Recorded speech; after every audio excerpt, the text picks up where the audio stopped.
नमस्कार, स्वागत है आपका के न्यूज नेशनल में। मैं हूं आपके साथ यश। तो देश विदेश की खबरों में आगे बढ़ने से पहले नजर करते हैं आज के हेडलाइंस पर। बंगाल की खाड़ी में उठे तूफान जावाद को शनिवार सुबह ओडिशा एवं आंध्र प्रदेश के तटवर्ती इलाकों में टकराने की आशंका व्यक्त की जा रही है। तो रविवार दोपहर तक तूफान को लेकर पूरे तट से भी लोगों को स्थलांतरित करने के कार्य को शुरू कर दिया गया है। कुख्यात आतंकी संगठन आईएसआई के कश्मीर के राजौरी एवं 2 दिन पहले भी ट्रैफिक पुलिस ने भी एक जवान को गोली मारने की जिम्मेदारी ली थी। तो जिम्मेदारी देने के बाद भी आईएसआई ने एक खतरनाक वीडियो भी जारी किया था। कोरोना के नए वेरिएंट ओमिक्रॉन को लेकर ओमिक्रॉन का ग्रीस में भी पता चल चुका है। तो अभी नेशनल पब्लिक हेल्थ ऑर्गेनाइजेशन की हेड एवं थियोटिक्स जेविड को लेकर भी ब्रेकिंग की अभी न्यूज ही सामने आ रही है।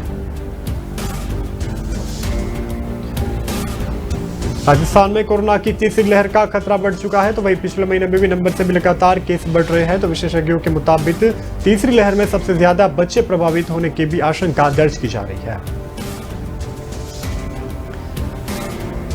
मध्य प्रदेश में कोरोना के नेगेटिव एवं आक्रमिक ओमिक्रॉन को लेकर भी खतरा मंडरा रहा है। तो वही आईएएस सर्विस मीट को भी स्थगित कर दिया गया है। तो वहीं पर यह मीटर को लेकर भोपाल से 17 से लेकर 19 दिसंबर तक प्रास्ताविकता को भी जारी किया गया है एवं शुभारंभ मुख्यमंत्री शिवराज सिंह चौहान ने भी इस बात को जारी किया था। आइए अब देखते हैं खबर विस्तार से। अब बात करें बंगाल की, तो बंगाल की खाड़ी में उठा तूफान जावाद को लेकर शनिवार सुबह ओडिशा एवं आंध्र प्रदेश के तटवर्ती इलाकों से टकराएगा। तो इसके साथ भी रविवार दोपहर तक तूफान के पूरी तट से होने के बाद भी टकराने की आशंका दर्ज की जा रही है। पास एवं और गुलाब के बाद भी यह तीसरा तूफान है जो ओडिशा पर पहुंच रहा है। किसी भी आपात स्थिति में भी निपटने के लिए एनडीआरएफ की 46 टीमों को तैनात कर दिया गया है। तो वही मौसम विभाग के अनुसार डीजी एवं महामृत्युंजय पात्रा ने बताया था कि वे चक्रवात रविवार दोपहर के आसपास पूरे जिले के सबसे करीब भी हो सकता है।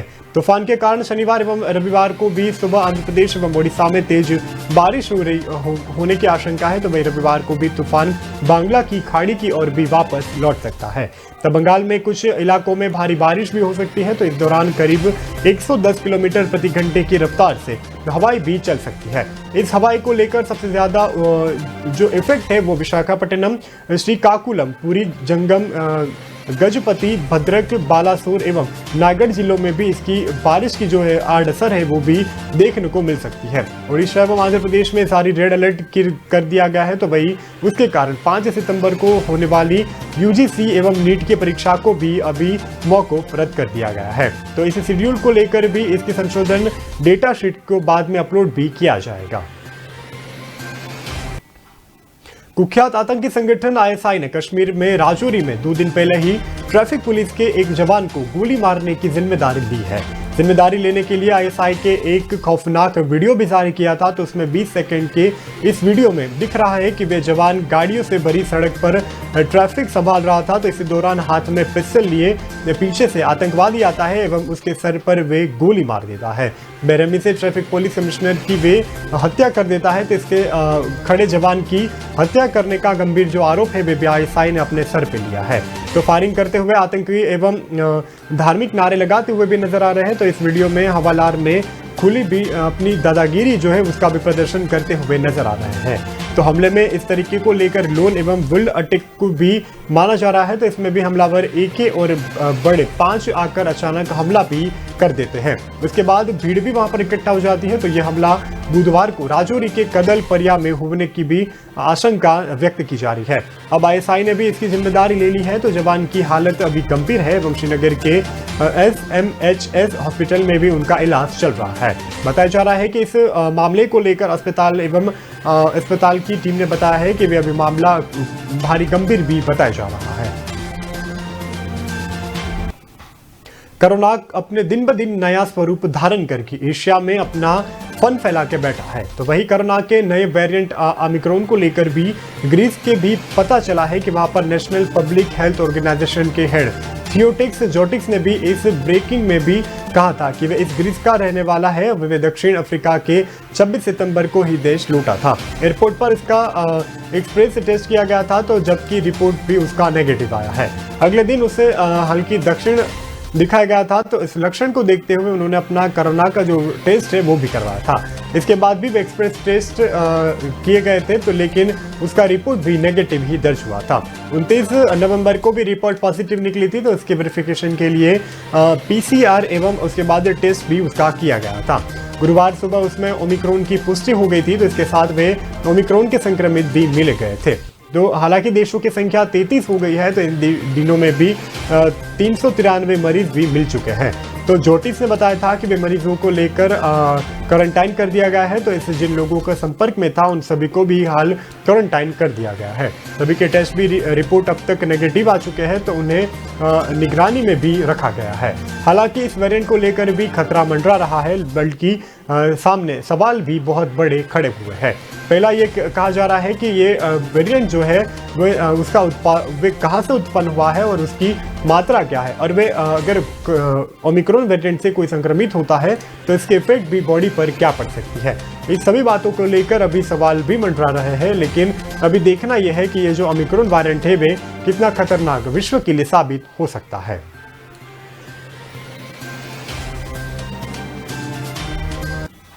अब बात करें राजस्थान की, तो राजस्थान में कोरोना की तीसरी लहर की आशंका व्यक्त की जा रही है। तो पिछले महीने नवंबर में भी लगातार केस बढ़ते हुए नजर आ रहे हैं। तो वे विशेषज्ञों के मुताबिक तीसरी लहर सबसे ज्यादा बच्चों को भी प्रभावित कर सकती है। जयपुर में नवंबर एवं माह में 35 स्कूले बच्चे संक्रमित भी मिले गए थे। तो वहां पर खास बात तो ये है कि वहां पर 60% ज्यादा बच्चे अपने माता पिता या घर से किसी सदस्य से ही संक्रमित हुए भी पाए हुए हैं। तो जयपुर एवं CMO के मुताबिक नरोत्तर शर्मा ने बताया था कि वे जयपुर में जितने भी बच्चे पॉजिटिव मिले थे उसमें से अधिकांश बच्चे परिवार के ही थे, तो किसी न किसी सदस्य से संक्रमित भी पाए गए थे। बीते दिनों जयश्री पीड़ीवाला एवं स्कूल में जरूरी एक अकबंद भी किया गया था। इन दिनों में 12 बच्चे साथ पॉजिटिव भी पाए गए थे, जो सभी बाहर के थे एवं इन बच्चों के संक्रमण को भी पाया गया था, जिसकी अभी तक कोई भी ट्रेसिंग नहीं हो पाई है। तो बल्कि रेगुलर स्कूलों में पढ़ने वाले जो बच्चे हैं वे संक्रमित मिल चुके हैं। इनकी संख्या भी 4 से 5 ज्यादा बता रही है। तो जयपुर में 15 नवंबर से स्कूल 100% एवं कैपेसिटी से खोलने के बाद पहली बार 16 नवंबर को ही 2 बच्चे पॉजिटिव निकले थे। इसके बाद भी इस केस की सुनवाई की गई थी, तो उसके मानसिंह स्कूलों के पॉजिटिव मिलने पर भी आशंकाएं भी दर्ज की जा चुकी है। माता पिता कुछ दिन पहले ही किसी शादी समारोह में गए थे, उसके बाद माता पिता कहीं से कोरोना पॉजिटिव होकर आए थे और उसके संपर्क में आए उसका बच्चा भी जो था वो भी कोरोना पॉजिटिव पाया गया था। तो बच्चों में बढ़ते हुए पॉजिटिव केस को लगकर देखते ये लग रहा है कि अगर अगले दिनों में अगर कोरोना की तीसरी वेव आती है तो उसमें सबसे ज्यादा संक्रमित बच्चे होने की आशंका भी दर्ज की जा रही है। मध्य प्रदेश की बात करें तो मध्य प्रदेश में एक वेरिएंट ओमिक्रॉन के खतरे के देखते हुए IAS सर्विस मीट को स्थगित कर दिया गया है। इस मीट भोपाल में 17 से 19 दिसंबर को प्रस्तावित की गई थी, तो इसका शुभारंभ मुख्यमंत्री शिवराज सिंह चौहान भी करने वाले थे। एसोसिएशन के अध्यक्ष एवं मुख्यमंत्री एवं IPS केसरी ने बताया था कि वे कोरोना के एक वेरिएंट के फैलने की आशंका को ध्यान में रखकर मीट को स्थगित कर दिया गया है, तो इसका फैसला भी लिया गया था। केसरी ने आयोजित को टालने की भी सलाह दी गई थी। तो मुख्यमंत्री ने कहा था कि वे कोरोना के इस नए वेरिएंट ओमिक्रॉन का सामना भी जनभागीदारी एवं मॉडल के रूप में करना चाहते हैं। इस संकट के मुहने पर खड़ने उन्होंने बताया था कि ये जो नया संकट आया है उसमें हम सबको साथ में मिलकर इस वेरिएंट को हराने की साजिश करनी है। उन्होंने बताया था कि जिल मिलकर हम लोग संभवतः प्रयास करेंगे कि ये जो नया वेरिएंट है वो किसी भी तरीके से अभी भारत में प्रवेश ना करे। मध्य प्रदेश सरकार ने भी नए वेरिएंट को चलते कोरोना की तीसरी लहर के खतरे से निपटने की भी नींव व्यक्त की थी। तो उन्होंने बताया था कि RT-PCR एवं सभी तरीके से जो ओमिक्रॉन वेरिएंट है उनका तपास भी की जाएगी। अगर कोई भी व्यक्ति पॉजिटिव शामिल मिलता है तो हम सबको उसकी योग्य प्रिकॉशंस लेने की भी आवश्यकता पड़नी रहेगी।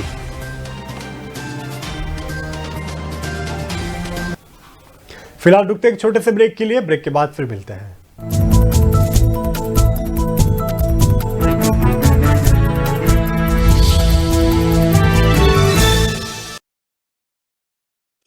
न ऐश का न द्वेष का, यह दंगल है देश का। सुलगती समस्याओं के जुलसते सवालों का होगा दंगल देश का। प्रशासन के प्रश्नों को लेकर होगा दंगल देश का।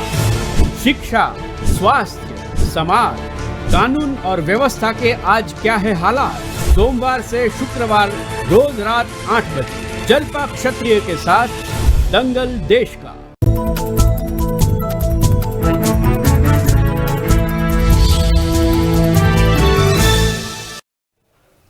ब्रेक के बाद आपका स्वागत है। अब देखते खबरें आगे की। मध्य प्रदेश में इस बार पहले आने वाली ठंडी देरी से जाएगी। सामान्यतः सर्दी दिसंबर से ही आखिरी सप्ताह एवं जनवरी के 2 सप्ताह से ज्यादा रहती है, लेकिन इस बार इसका और फरवरी में भी नजर आ सकता है। तो आगामी सर्दियों को मानसून को लेकर दौरा ला नीन का प्रभाव रहने वाला है, तो इसके कारण ठंडी का असर जो है वो बड़ी देर तक भी रह सकता है।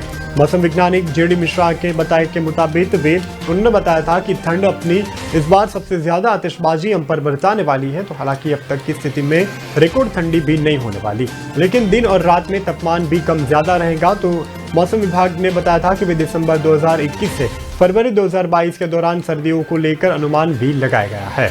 उत्तर पश्चिम भारत के कई हिस्से, दक्षिण और उत्तर पूर्व भारत के अधिकांश हिस्से एवं हिमालय की तलहटी को लेकर भी कुछ क्षेत्रों में न्यूनतम तापमान सामान्यतः या सामान्य से अधिक होने की संभावना भी दर्ज की जा रही है। उत्तरी आंतरिक एवं प्रायद्वीप को लेकर कुछ हिस्सों में भी न्यूनतम तापमान सामान्य से नीचे रह सकता है। तो इन देशों में अधिकांश हिस्सों में अधिकतम तापमान भी नजर आ सकता है। उन्होंने बताया था कि सर्दी जो है वो इस बार अपना रुख बदल कर आई है। तो सर्दी जो है वे इस बार बड़ी तेजी से अपना कहर भी बरता सकती है। मॉनसून विभाग के अनुसार वर्तमान में भी भूमध्यरेवती, प्रशांत एवं महासागर क्षेत्रों में भी लानीना की स्थिति भी कमजोर होने वाली है। तो वही नवीनतम मानसून को लेकर मिशन युग्निमत एवं पूर्वानुमान प्रणाली के संकेत भी मिल चुके हैं। मानसून के दौरान न्यूनतम स्थिति मजबूत होने वाली है, तो इसमें मध्य प्रदेश की स्थिति को भी हाल नजर किया जा रहा है।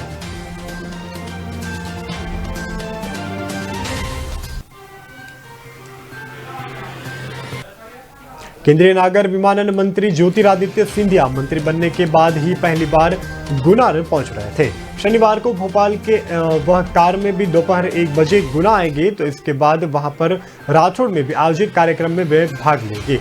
तो यह पहली बार है कि जब सिंधिया दिग्विजय सिंह के गढ़ में बड़ा कार्यक्रम कर रहे हैं। तो इसके बाद गुना में भी पीजी कॉलेज एवं खेल ग्राउंड में भी आयोजित कार्यक्रम में भी शामिल होने वाले हैं। सिंधिया के स्वागत एवं कार्यक्रम की तैयारी भी पुरजोश से चल रही है। तो वहीं पर रास्तों में 50 से ज्यादा जगह पर उनका स्वागत करने के लिए भी लोग बड़े उत्सुक भी नजर आ रहे हैं। शुक्रवार को पंचायत मंत्री महेंद्र सिसोदिया, बीजेपी जिलाध्यक्ष गजेंद्र सिकवारा एवं कलेक्टर और एसपी भी तैयारियों में लगे नजर आ रहे हैं।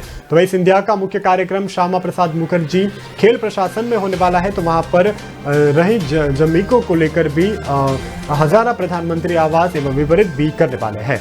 इस दौरान मध्य प्रदेश शासन पहुंचते हुए उन्होंने ग्रामीण विकास मंत्री महेंद्र सिंह सिसोदिया एवं लोक स्वास्थ्य एवं परिवार कल्याण व मंत्री प्रभु राम चौधरी भी मौजूद रहने वाले हैं। इस आवास विशेषण को लेकर पैकेज भी तैयार किया गया है। तो इसमें सराहनीय जनजाति परिवार के लिए पृथक सेवाओं को भी मद्देनजर रखा गया है। तो वही लोगों के समूह का ऋण वितरित भी किया जाएगा। तो इसके साथ ही मुंहगढ़ रेलवे स्टेशन पर भी होने वाले अंडरपास का शिलान्यास भी उनके वरद हस्त से करने वाले हैं।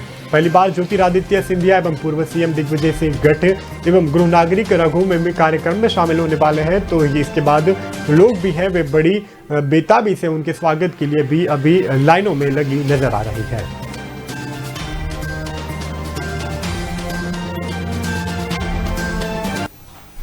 एमपी ग्रुप के धार जिला में प्रबंधक रमेश चंद्र पाटीदार ने यह कहा था कि वे 3 करोड़ से ज्यादा की अवैध संपत्ति का खुलासा होने वाला है। आर्थिक अनुरोध के मुताबिक उन्होंने बताया था कि वे प्रकोष्ठ की 6 टीमों को शुक्रवार को भोपाल, इंदौर, धार और शाजापुर में भी ठिकाना पर छापा मारने वाले हैं। मैनेजर ने अपने ऑफिस में भी ईमानदारी पर लिखे एक कोटा का बोर्ड भी टांग रखा था। तो इस खिलाफ या ईमानदार का अर्थ है 1000 मन को भी बताया जा चुका है। उसके पास 52 बीघा जमीन है और उसके बाद फार्म हाउस में अस्पताल को लेकर 2 कार एवं प्लांट भी लगे हुए हैं। अन्य सामान भी मिला गया था। तो उन्होंने बताया था कि EOW एसपी धनंजय शाह के मुताबिक वे अभी तक भी जांच के दौरान 3 करोड़ से भी ज्यादा बेनामी संपत्ति उनकी हासिल की गई है। मोहन बड़ोदिया गांव में भी एक अस्पताल, आलोक नगर में घर, धात्रे के त्रिमूर्ति नगर में भी एक घर है एवं वे भोपाल की चुना भट्टी चिनार को लेकर हिल में भी नजर उनका फ्लैट भी पाया गया है। मोहन बड़ोदिया के पौतृक मकान को लेकर भी ट्रैक्टर, ट्रोली एवं कुछ दोपहिया को भी पाया गया है। तो उसके मुताबिक IOW की टीम ने भी रमेश चंद्र के धारे को लेकर उसके घर पर कोर्ट की सम्मति से रेड भी पाड़ी गई थी। भवन के मुख्य कर कमरे में भी बॉडी भी लटकती हुई नजर आ रही थी। तो इसके दौरान ईमानदार होने का अर्थ भी उन्होंने बताया था।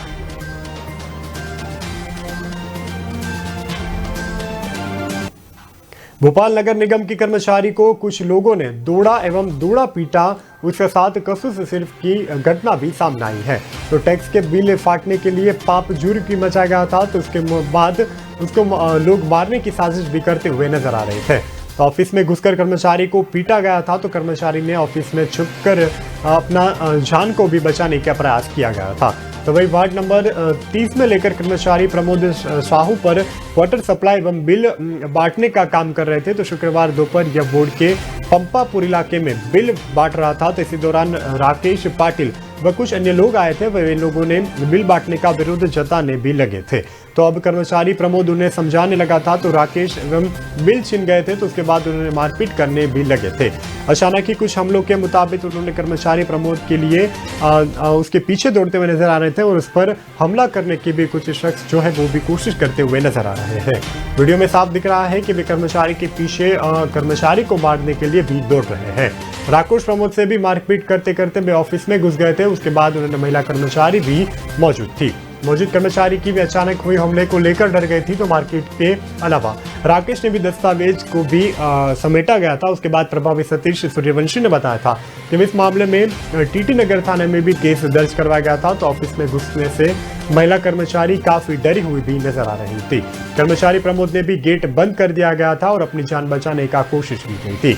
मामले की जानकारी वरिष्ठ अधिकारियों के द्वारा लगाई गई थी। तो उन्होंने थाने के केस भी दर्ज करवाया गया। तो कमिश्नर एवं AVM चौधरी ने बताया था कि वे कर्मचारी बिल बांटने गए थे और उसके साथ मारपीट की गई थी। तो थाने में केस भी उनके खिलाफ दर्ज करवाया गया है।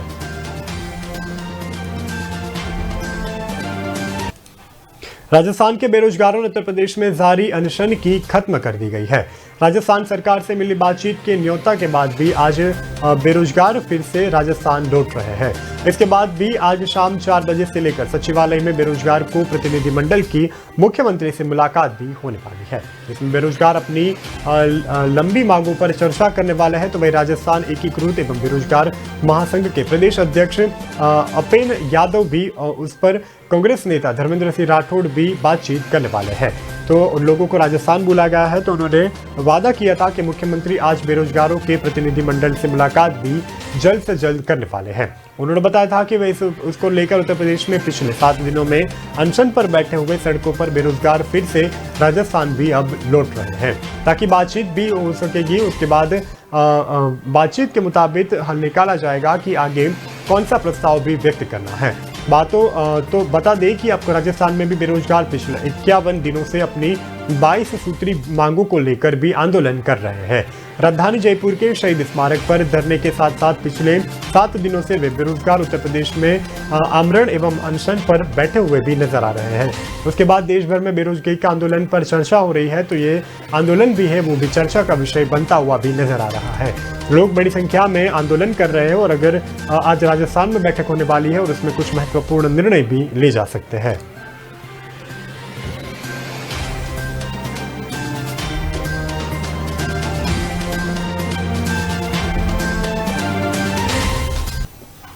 फिलहाल रुकते एक छोटे से ब्रेक के लिए। ब्रेक के बाद फिर मिलते हैं।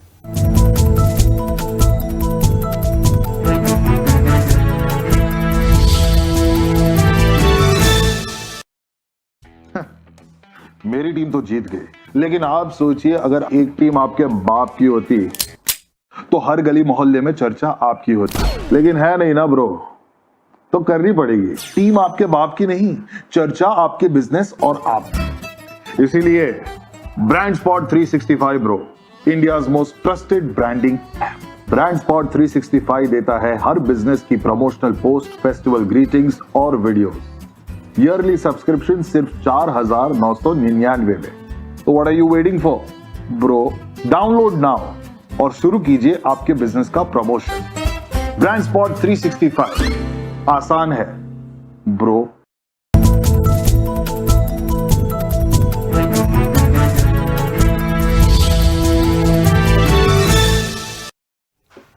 ब्रेक के बाद आपका स्वागत है। अब देखते खबरें आगे की। कांग्रेस की महंगाई के खिलाफ 12 सितंबर को होने वाली रैली की तैयारी। बैठक में मुख्यमंत्री अशोक गहलोत ने भी बगायत करने वाले सचिन पायलट खत्मे के मुख्यमंत्री एवं मंत्रियों को भी विधेयक पर फिर तंज भी मंडरा हुआ नजर आ रहा है। तो कहीं आप मंत्री एवं एसीपी के लेकर भी 80 लोग छोड़कर नहीं जाएंगे, तो वहीं पर आज भी सरकार को मंत्रिपरिषद की बैठक भी करते हुए नजर आ रहे थे।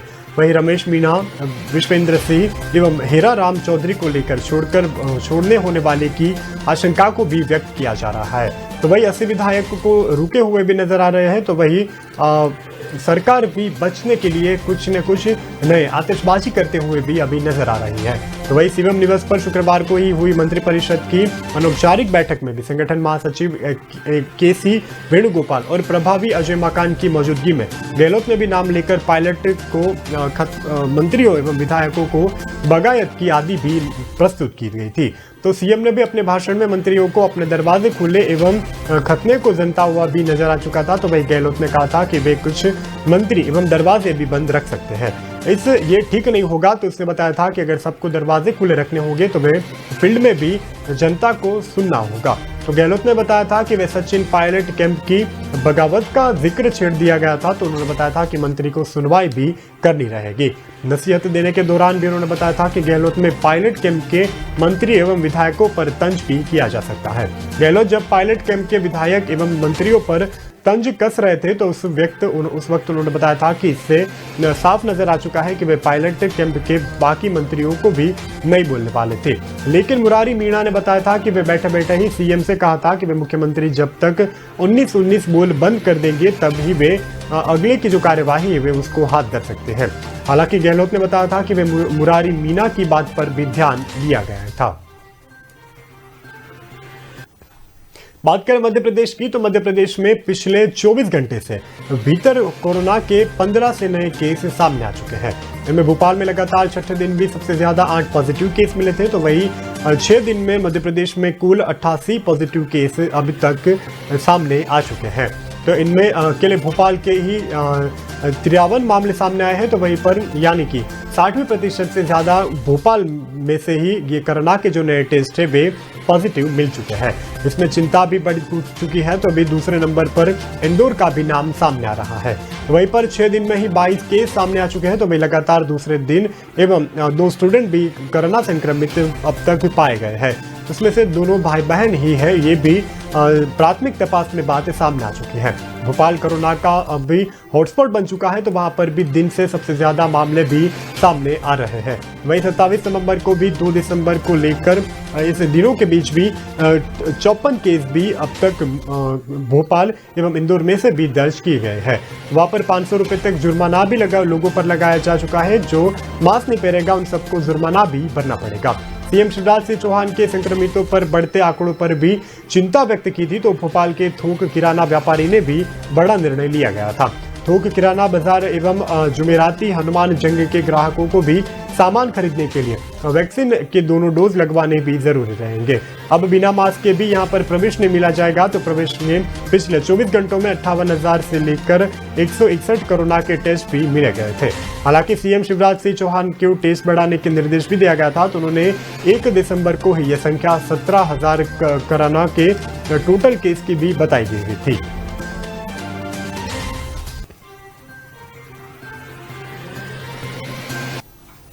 छपरा का एक वीडियो सामने आया है। तो इसमें 4-5 युवक लाठी डंडों से 2 लड़कों को बुरी तरीके से पीटते हुए भी नजर आ रहे हैं। इस वीडियो में एक युवक बोल रहा है कि पहले उन्होंने मारा था, तो उनके और मारते पीटते हुए भी वो सब लोग शामिल हो गए थे और उसके बाद सामने के युवक पर बड़ी रहमे से भी उन लोगों को मार रहे थे। तो उसमें यह दंगल जैसा माहौल भी सजाया गया था। तो उसमें अंदाज लगाया जा रहा है कि वे किसी पुराने विवाद में ये मारपीट भी हो सकती है। यहाँ पर वीडियो शहर के बाजार थाना क्षेत्र का भी बताया जा चुका है। तो वहाँ पर बाजार थाना के प्रभारी मुकेश कुमार झा का कहना है कि वे इस तरीके से किसी भी मारपीट की शिकायत थाने में भी दर्ज भी नहीं की गई है। तो नई घटना सुनाई गई तो उन्होंने बताया था कि वे इस वायरल वीडियो की जांच भी अभी तक उन्होंने करने के लिए अपने अधिकारियों को भी सौंप दिया गया है। इस वीडियो में भगवान बाजार थाना क्षेत्र में भी RNT विद्यालय के पास का बताया जा चुका है। तो वही इसमें 4 से 5 युवक बारी बारी से भी 2 लड़कों को पीटते हुए भी नजर आ रहे हैं। तो वहीं पर एक युवक लड़के को पीटता हुआ नजर आ चुका है। तो वहीं पर 3 से ज्यादा लोग लड़के सामने हुए खड़े भी नजर आ रहे हैं। वही दूसरे युवक के साथ भी ऐसा ही हो रहा है। तो वे वीडियो में आसपास लोग भी बड़ी बेरहमी से इन लोगों को मारते हुए भी देखते हुए वीडियो में नजर आ रहे हैं।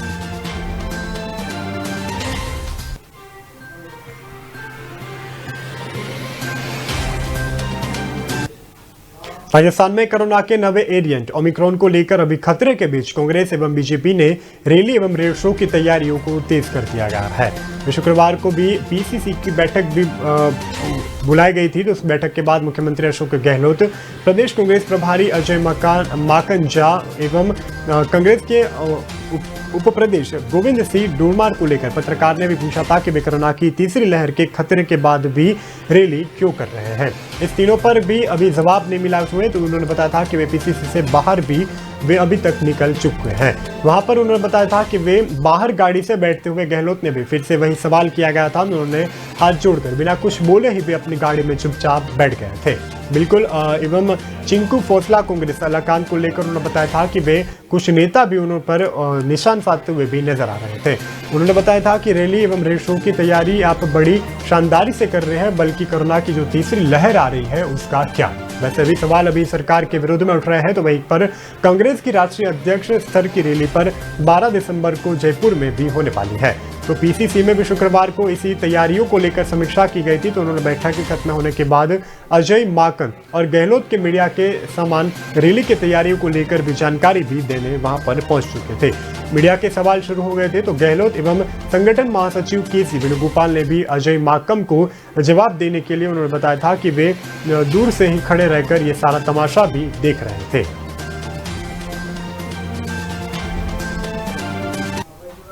मुजफ्फरनगर के चुरथाला क्षेत्र में कुटेसरा पुल पर नीलगाय से टक्कर हुए एक कार भी नजर आ चुकी है।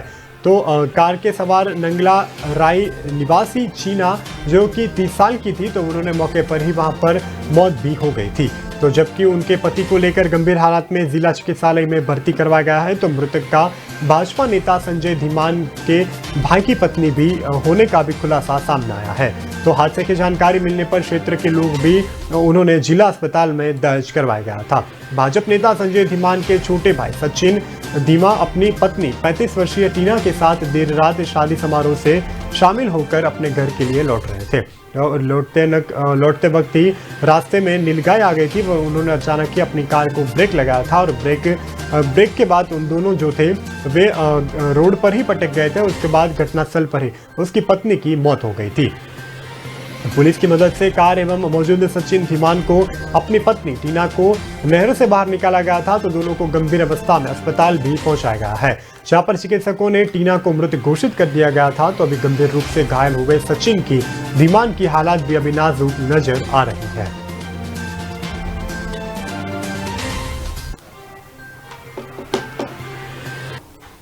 फिलहाल देश विदेश की खबरों में इतना ही, और देश विदेश की खबरें जानने के लिए देखते रहिए के न्यूज नेशनल। नमस्कार।